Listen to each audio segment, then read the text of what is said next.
সবচেয়ে উত্তম হলো আল্লাহ তাআলার জিকির, আল্লাহু আকবার।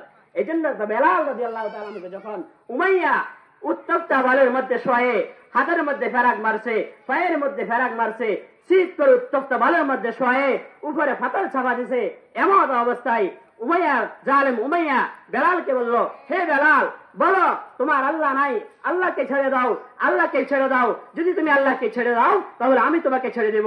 বেলাল রাদিয়াল্লাহু তাআলা আনহু ওই কষ্টের সময় আল্লাহকে ছাড়া নাই, আল্লাহকে বলে নাই, সে ওই কষ্ট স্বীকার করে বলতে লাগলেন, আহাদ আহাদ, আল্লাহ আল্লাহ, আমার আল্লাহ ছাড়া আর কোনো ইলাহ নেই, আমি একমাত্র আল্লাহকেই মানব।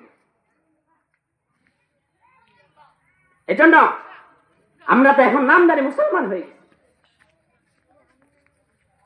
আমাদের জিকিরের আওয়াজ হয় না, তাসবিহের আওয়াজ হয় না। অথচ এক কবি বলেন, হাম নারে তাকবীর সে দুনিয়া কো হেলা দে, হাম নারে তাকবীর সে দুনিয়া কো হেলা দে, মিল্লত কি হেফাজত কে লিয়ে জানে লো আদে, মিল্লত কি হেফাজত কে লিয়ে জানে লো আদে। কবি বলে, আমরা তো জিকিরুল্লাহর আওয়াজ করি না, সুবহানাল্লাহর আওয়াজ করি না, কিন্তু যখন আমরা একই লোক, একই মঞ্চের লোক, যখন খেলাধুলার মঞ্চে বসি, টিভির সিনেমার সামনে বসি, তখন আমাদের থেকেই তো আওয়াজ বার হয়, কিন্তু এমন আওয়াজ বের হয় 2-4 বারই খবর হয়ে যায়। কিন্তু আমরা আওয়াজ, জিকিরের আওয়াজ, আমার আলহামদুলিল্লাহর আওয়াজ, আল্লাহু আকবারের আওয়াজ, এই আওয়াজ তো আমার আসতে হয়।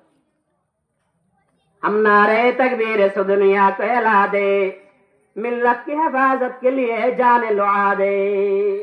আমি মুমিন, আমার আওয়াজ এমন হবে, আল্লাহু আকবারের ধ্বনি এমন হবে, আলহামদুলিল্লাহর ধ্বনি এমন হবে, আমার আল্লাহু আকবারের তাকবীরের ধ্বনিতে, নারে তাকবীরের ধ্বনিতে ইহুদি খ্রিস্টানদের অন্তরের ভিতরে জ্বালা সৃষ্টি হয়ে যাবে, কম্পন সৃষ্টি হয়ে যাবে। হাম নারে তাকবীর সে দুনিয়া কো হিলা দে, মিল্লাত কি হেফাজত কে লিয়ে জানে লো আদে।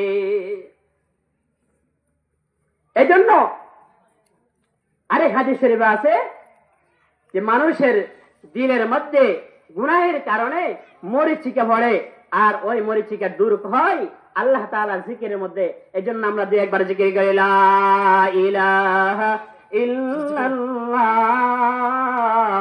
লা ইলাহা ইল্লাল্লাহ, লা ইলাহা ইল্লাল্লাহ, লা ইলাহা ইল্লাল্লাহ। সম্মানিত হাজিরিন, যেহেতু সময় কম, নামাজের সময় হয়ে গেছে, তাই আমি আপনাদের কাছে আরজ করব, আল্লাহ তাআলা যেন আমাকে এবং আপনাদেরকে বেশি বেশি করে জিকরুল্লাহ করে আমাদের কলবকে পরিষ্কার করার তৌফিক দান করুক। এই জন্য সকলে আমরা বেশি বেশি করে জিকির করব। অন্য হাদিস শরীফে আছে, আল্লাহ নবী সাল্লাল্লাহু আলাইহি সাল্লাম সাহাবায়ে কেরামকে বললেন, হে আমার সাহাবারা, তোমরা অধিক পরিমাণে জিকির করো, এই পরিমাণে